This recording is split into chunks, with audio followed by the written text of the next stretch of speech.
خۆشەویستان لەم تەوەرێدا باس لە گرنگی وەرگێڕانەکەین بۆ سەر زمانی دایک. کەم نین ئەو کتێب و سەرچاوە جا زانستی بێ، ئاینی بێ، منداڵان بێ، ئەدەبی بێ، هەر بوارێکی تر بێ کە بە غەیری زمانی کوردی، جا عەرەبی بێ، فارسی بێ، تورکی بێ، ئینگلیزی بێ، هەر زمانێکی دیکە بێ نووسراون و کتێب و سەرچاو و بابەتێکی گرنگیشن. ئەوانەی کە دەست و پەنجەیان نەرمە لەگەڵ وەرگێڕان یان بە ئاکادیمی یان بڵێ بە ئەزمون پیای تێپەڕیون کە وەرگێڕانەکەن بۆ ئەم بابەتانە گرنگی خۆی هێشکە ئەو کتێب و سەرچاوە گرنگانی کە لە زمانەکانی دیکەیە هەیە ئەیهێنە بەردەم خوێنەری کورد بۆ ئەوەی ئەویش ئیسفادەی لێ بکات. جا ئێمە ئەمڕۆ بە میوانداری زۆر بەڕێز سۆهیل حەمە ڕەشید وەرگێڕ باس لە گرنگیدان بە وەرگێڕانەکەین بزانین ئایا وەرگێڕان چه گرنگی و سوودێکی هەیە بۆ کۆمەڵگەی کوردی و بزانین وەرگێڕ چەند بەرهەمی هەیە و لە چ بوارێکە زیاتر سەرچاو کتێبەکان وەرگێڕە. سۆیلەخان بەخێر زۆر سپاس مەمنون. ئەگەر لەو پرسیارەوە دەست پێ بکەین گرنگی وەرگێڕان چییە؟ بۆ نمونە کتێبێک سەرچاوەیەک هەر بابەتێک بێ هەر بوارێکا بێ بە زمانێکی غەیری کوردی هەیە وەرئەرجێڕێ بۆ سەر زمانی کوردی، ئەم وەرگێڕانە بۆ خوێنەر بۆ خەڵکی ئێمە چ گرنگی و سوودێکی هەیە؟ پاش دەستخۆشی لە بەرنامەکەتان سپاسدانەکەم بۆ میواندارێکەکەتان.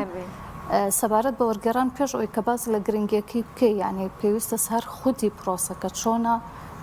خوێندنەوەی کەسانی تر بۆی چۆنە، ئەوانی کە لەو بوارە ئیشیان کردووە چۆن پێناسەیان کردووە. ئەم قسە و باسی زۆری لەسەر هەیە. هەر نووسەرێک هەر وەرگێڕە بە پێی زەوق و هونەری سەلیقەی خۆی هاتووە پێناسەی کردووە، بەڵام تر بە شێوازێکی گشتی تۆ ئەتوانی بڵێ هەر دەقێ بە هەر زمانێکی تر وەرگێڕە، بە هەر زمانێکی تر نووسرابێ کاتێ وەرگێڕانی بۆ ئەەکەی، یعنی دەرهێنانی ئەم دەقەیە لە زیندانی وشە و زمانە، یعنی دەری ئەهێنی لەو چوارچەوە بەرتەسکەی کە هەیە کە مرۆڤایەتی بە جۆرەها زمان و کە یەکێکە لە بەڵگە و نیشانەکانی دەسەڵاتی خی گەورەش لەم چوارچەوەیە دەری ئەیهێنیتەوە سەر زمانێک کە کەسانێک لی تێبکەن، بە تایبەتی بۆ کۆمەڵگەی کوردی خۆمان کە زمانەکەمان تەبان زمانێکی زۆر دەوڵەمەنە، بەڵام زۆر لەلایەکیشەوە زۆر هەژارە لەوەی کە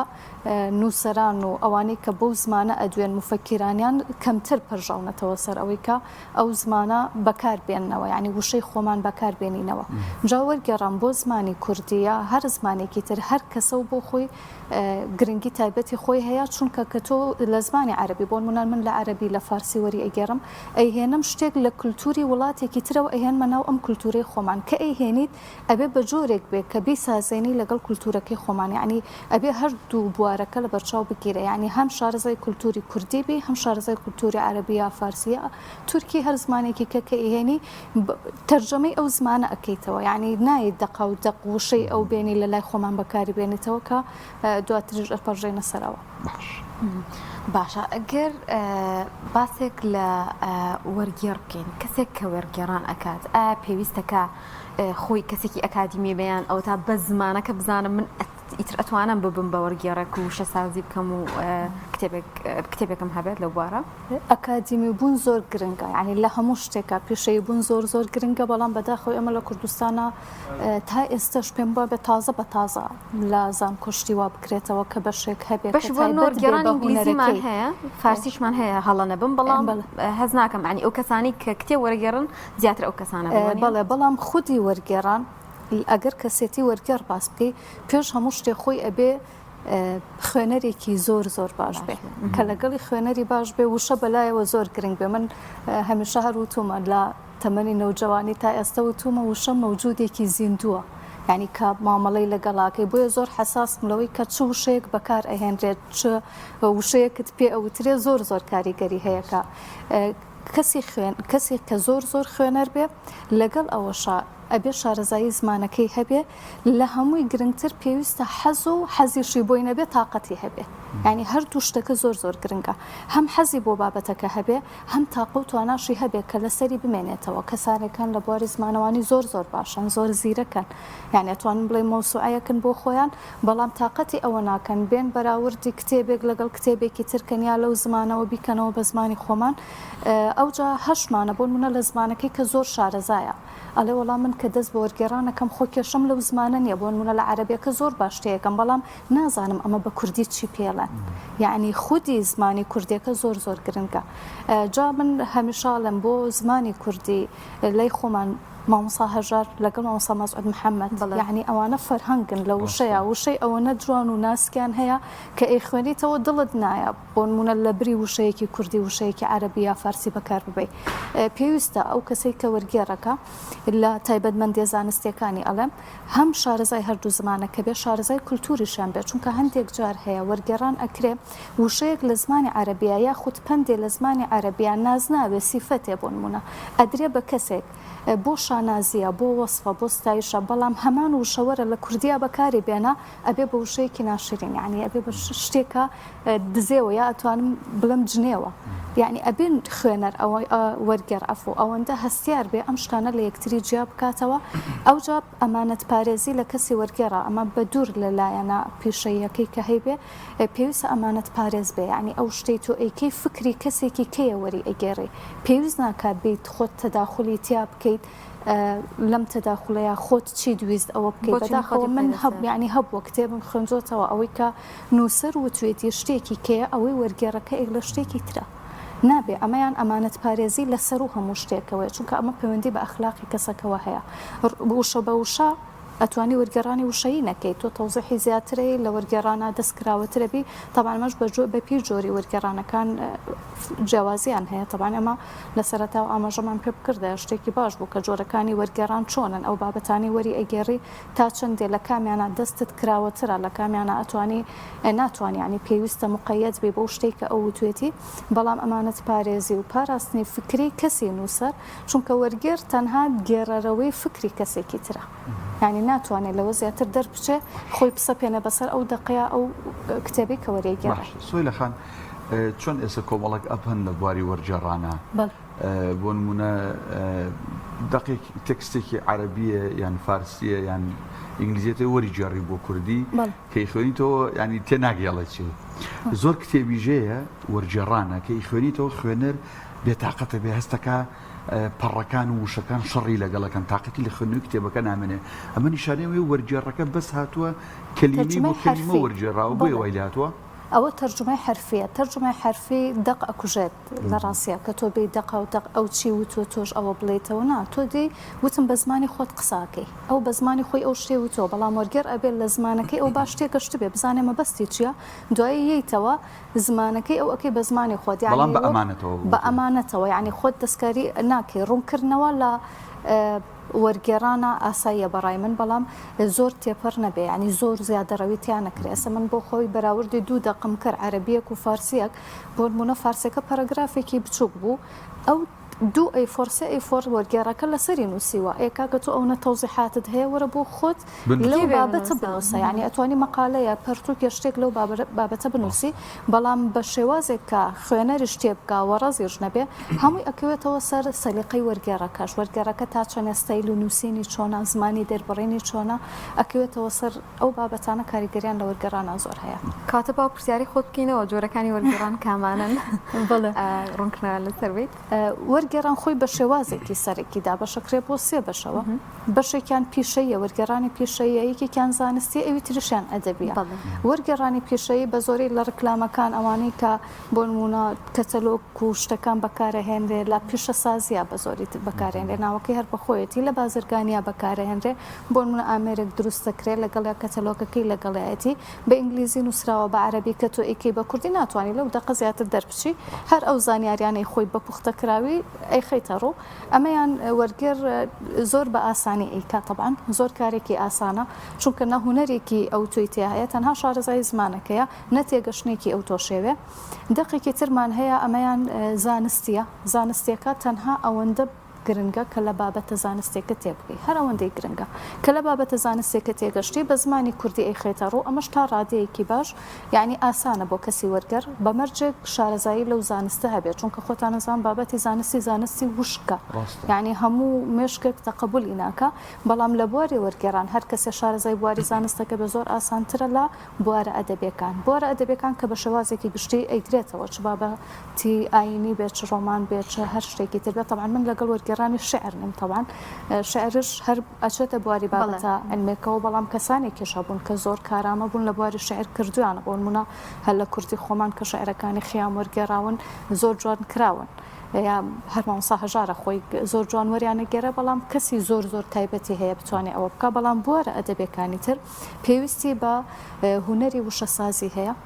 کە ئەمەیان مامەڵەکردن تایە ئەکەوێتە سەر زەوق و سەلیقەی ئەو وەرگێڕا و شارەزایی لە زمانی کوردیا کە بەتایبەت ئێمە باسی وەرگێڕان بۆ کوردەکەین تا چەندە شارەزایی لە زمانەکە هەبێ ئەو کاتە تۆ پێویست بە وشەی زیاتر بێ ڕەنگە ئەو وشەیەکی بەکارهێنابێت تۆ لە کوردیا چەندین وشەی جوانتر و ناسکتر لە مرادیفی ئەوەیە هەبێ ئەتوانی بەکاریان ببیتەوە ڕازانەوەی بۆ ئەوکەی جوانتریەکەی خوێندنەوەکە بۆ خوێنەر خۆشتری شەبێ سەلیقەی وەرگێڕش لەوێ دەرەکەی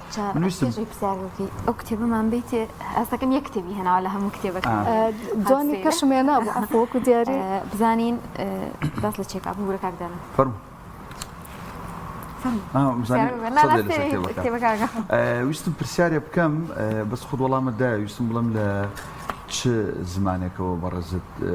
أم كتابنا ورقيري فرمود له عربي ولا عربي وفارسي والله باب شتي كواسكم كباسد نكد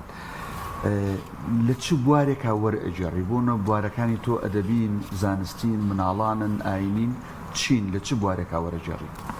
بەڵێ من بۆکو ئەگەر حەزی خۆم وەربگێڕم شتە فکرەکانم زۆر پێخۆشە لە دەستگای ڕێنوێرنش کاریان ڕاست بێ ینی هەوڵەیان هەر کاتێک شتێکی فکری هەبێ لە بیرم نەکەن سوپاسیانەکەم لە بواری پەروەردەم زۆر پێخۆشە ئەو هەر وەکو اختصاسێکی خۆمە وەکو مامۆسایەک بۆنمونە بواری پەروەردەی بەڵام ڕۆمانم وەرگێڕاوە مەسەلەن بواری ئاینیم زۆر کارتیا کردووە بۆی کار پاشخانێکی ئاینیم هەیە لە بواری مێژووی ئیشم کردووە لە بواری توێژینەوەی زانستی و ئەوانش هەر کارم کردووە مناڵانش کردومە یعنی ئەوە نیم من چونکە هەر لە مناڵش کە خوێندومەتەوە هەرگیز ئەوە نەبووە کتێبێک دیاری کەم بڵێ من تەنها بۆ منە لە دەرووناسی خوێنمەوە تەنها لە مناڵان ئەخوێنمەوە ئەوەی بەبیرم بێ مەسەلەن لە پۆلیسی سەرەتایی کە کتێبم خوێندوێتەوە هەرچیم بەردەستگەشت بێ خوێندومەتەوە یعنی لە نامیلکەکانی مامۆستا حەبیب محەممەد سەعید ڕۆحی شاد بێ لەوانەوە دەسم پێ کردووە هەتا ئێستا خاوبوونەوە هەبووە مەسەلەن بەڵام هەرگیز نەبووە ڕۆژە لە ڕۆژان من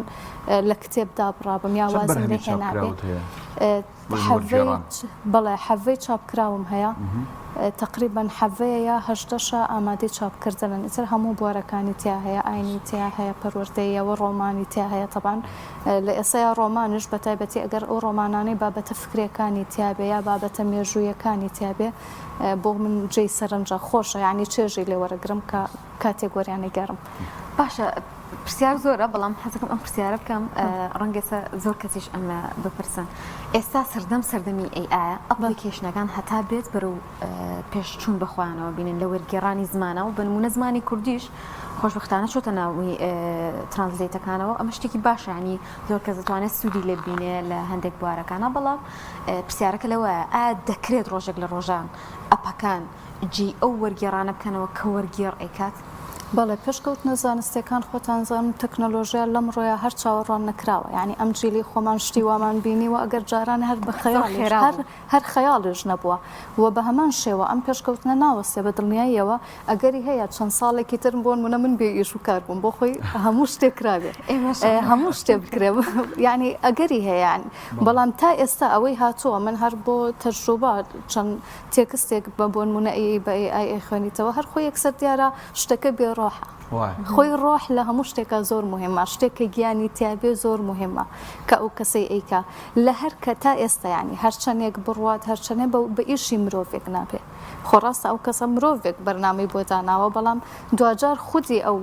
سیستەمێک کە ئەو کارە ئەکا گیانی تیانە ئەوجا ئاسۆی فراوان نییە یعنی لە دەرەوەی ئەو چوارچێوە ناتوانێت بڕات بەڵام مرۆڤ لە دەرەوەی ئەو چوارچێوەیە کەمادەم ئەتوانین ئەم چوارچێوەیە بشکێنین ئێمە تا ئێستاش خۆشبەختانە جارە نەیتوانیوە هێن بێ بەڵام ئەگەریشی هەیە خۆ کار ئاسانێکی باششە کار ئاسانێکی زۆر سود لە بۆن ئەو ئەپانە ئەبینن هەندێک کات یان وەڵی من وەکو خۆم کە تا ئێستا هێنم کردووە بەدڵم نییە نەوەڵە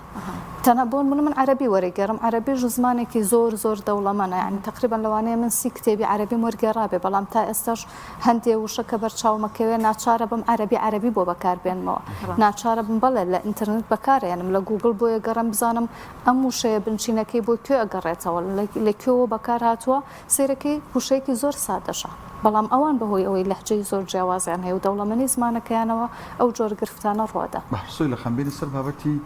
وەرگێڕان بۆ فیلم و دراما و بابەتەکانی ئیعلام